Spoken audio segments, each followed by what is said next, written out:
Hello friends, welcome to my channel Computer Science Lectures. In previous video, we have learned what is electronics. In today's video, we will learn about basic terminology in electronics. So, let's start. In this video, we will discuss what is charge, voltage, current, resistance and Ohm's law. First of all, we will see what is charge. An atom normally has the same number of electrons and protons. This is because the electromagnetic force causes each proton to attract exactly one electron. When the number of protons and electrons is equal, the atom itself has no net charge.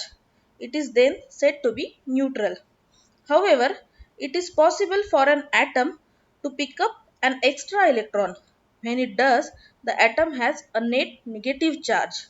Because of the extra electron, it is also possible for an atom to lose an electron, which causes the atom to have a net positive charge because it has more protons than electrons. So, electric charge may be defined as the quantity of unbalanced electricity in the body, either positive or negative, and considered as excess or deficiency of electrons. It comes in two forms: positive when extra proton is present and negative when extra electron is present. Charge is conserved. This means that you cannot create or destroy it. It can just change its form. Our next concept is voltage. In its natural state, the electrons in the conductor, such as copper, freely move from atom to atom, but in completely random way. To get them to move together in one direction, all you have to do is give them a push. The technical term for this push is electromotive force, abbreviated EMF, or sometimes simply E, but you know it more commonly as voltage. We can define voltage is the pressure from electrical circuits power sources that pushes charged electrons through a conducting loop, enabling them to do work such as illuminating a light. In brief, voltage is equals to pressure and it is measured in volts. The term recognizes Italian physicist Alessandro Volta, inventor of the voltaic pile, the forerunner of today's household battery. In electricity early days, voltage was known as electromotive force EMF. This is why in equations such as Ohm's law, voltage is represented by a symbol E. That's capital E. Next one is current. Current is the flow of electric charge. It is an important quantity in electronic circuit. Current flows through a circuit when voltage is placed across 2 points of a conductor. However, generally current is shown in the direction of the positive charges. This is actually in the opposite direction of the movement of the electrons in the circuit. So, the basically current is the rate at which electrons flow past a point in a complete electrical circuit. At its most basic, current is equals to flow. An ampere or amp is the international unit used for measuring current. It expresses the quantity of electrons flowing past a point in a circuit over a given time. Current of 1 ampere means 1 coulomb means 6.24 billion electrons is moving past a single point in a circuit in 1 second. The calculation is similar to measuring a water flow. How many gallons pass a single point in a pipe in 1 minute? Symbol used for amps is capital A for amperes, large amount of current, milliamperes, small m, and A, thousandth of amp, microamperes, a millionth of amp. In the formulas such as Ohm's law, current is also represented by capital I for intensity. Amps are named for French mathematician or physicist André Marie Ampere. Next term is resistance. Electronics is all about manipulating the flow of current and one of the most basic ways to manipulate current is to reduce it through resistance. Without resistance, current would flow unregulated. So, we can define resistance is a measure of the opposition to current flow in an electrical circuit. Resistance is measured in ohms, symbolized by the Greek letter omega.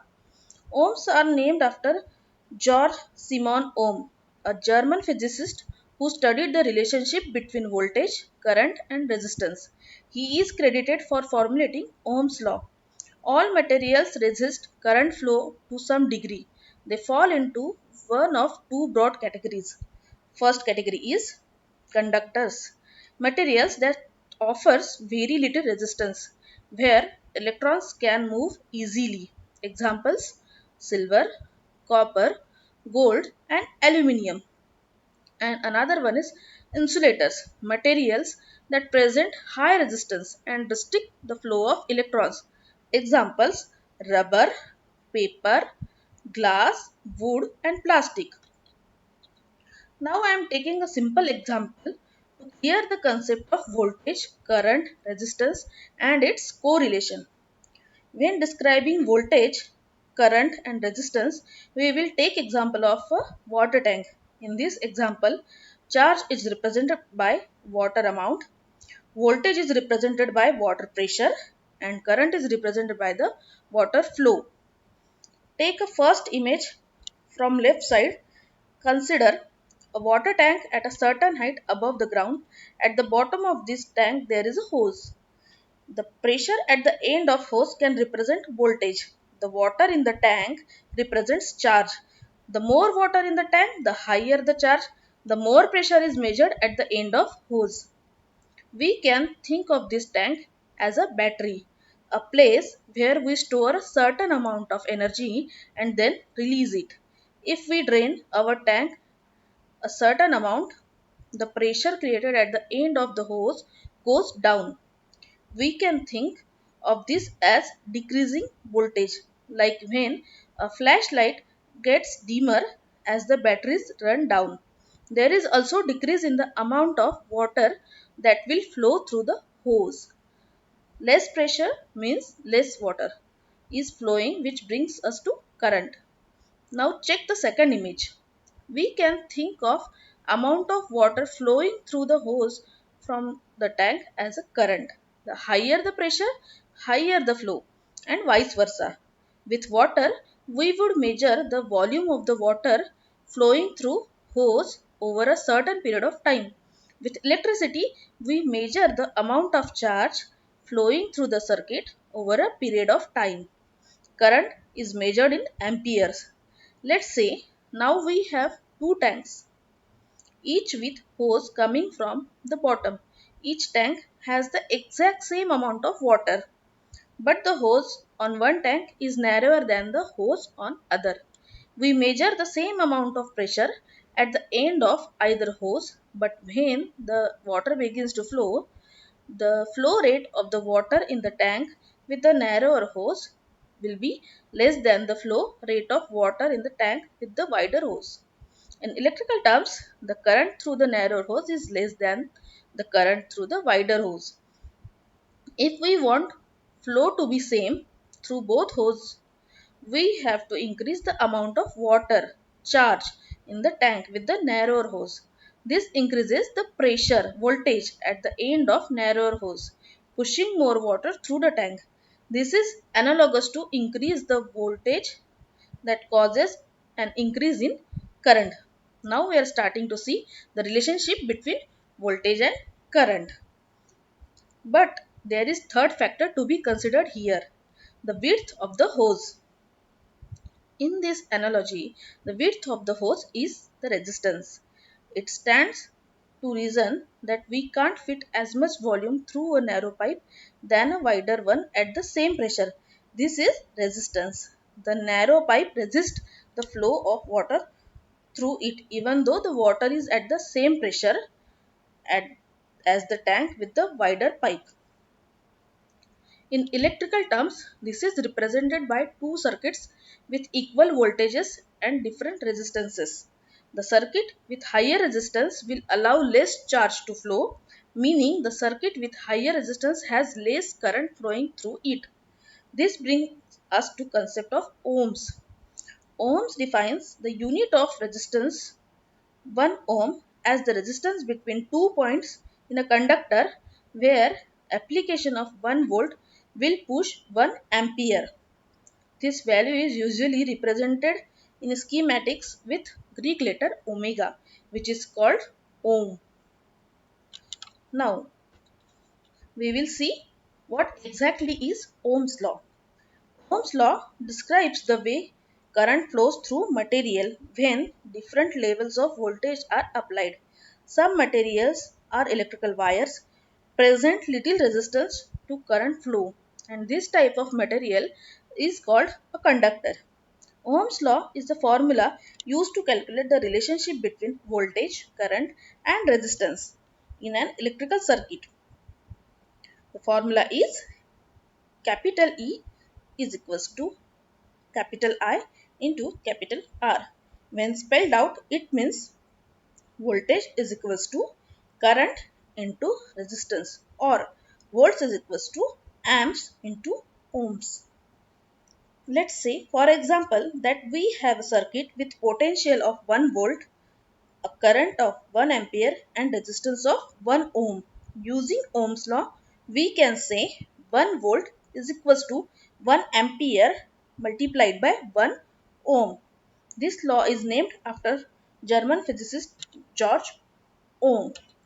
Let's take one example for Ohm's law. Consider this circuit which represents 3 milliampere current and the resistance provided is 600 ohms. So how to solve this? Our formula is capital E into capital I into R, which is same as V is equals to R into I. So for us resistance is 600 ohms, current is 3 milliampere. So first of all, what we will do, we will convert this current into ampere. So after converting, the current is 0.003 ampere. So we will put all these values in the formula. V is equals to 600 ohms into 0.003 ampere. Our answer will be volt is equals to 1.8 volts. If you have any query, please comment down. I am finishing today's lecture, and if you like this video, please like, share and subscribe. Thank you.